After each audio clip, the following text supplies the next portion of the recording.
ఫిబ్రవరి 28న America, Israel దాడులలో ప్రాణాలు కోల్పోయిన Iran మాజీ supreme leader Ayatollah Ali Khamenei అధికారిక అంత్యక్రియల కార్యక్రమాలు లాంఛనంగా ప్రారంభమయ్యాయి. ఇరాన్ రాజధాని టెహ్రాన్లోని గ్రాండ్ మొసల్లా మతపరమైన కాంప్లెక్స్ వద్ద ఖమేనీ పార్థివ దేహానికి నివాళులు అర్పించేందుకు వేలాది మంది ప్రజలు తరలివచ్చారు. 3 దశాబ్దాల పాటు ఇరాన్ను పాలించిన ఖమేనీకి నివాళులు అర్పించేందుకు రాబోయే 3 రోజుల్లో కేవలం టెహ్రాన్లోనే 1.5 కోట్ల నుంచి 2 కోట్ల మంది ప్రజలు హాజరవుతారని ఇరాన్ అధికారులు అంచనా వేస్తున్నారు. 86 ఏళ్ల వయసులో మరణించిన ఖమేనీకి గౌరవ సూచకంగా మొత్తం 6 రోజుల పాటు ఈ అంత్యక్రియల కార్యక్రమాలను నిర్వహించనున్నారు. అంత్యక్రియల వద్ద గుమిగూడిన వేలాది మంది ప్రజలు ప్రతీకారానికి గుర్తుగా ఎర్రటి జెండాలను చేతబోని అమెరికాకు వ్యతిరేకంగా పెద్ద ఎత్తున నినాదాలు చేశారు.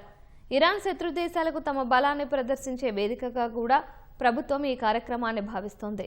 1989లో ఖమేనీ ముందున్న రుహుల్లా ఖొమైనీ అంత్యక్రియల తరువాత ఇరాన్లో జరుగుతున్న అతిపెద్ద బహిరంగ కార్యక్రమం ఇదేనని తెలుస్తోంది. దీంతో భారీ భద్రతా ఏర్పాట్లు చేశారు.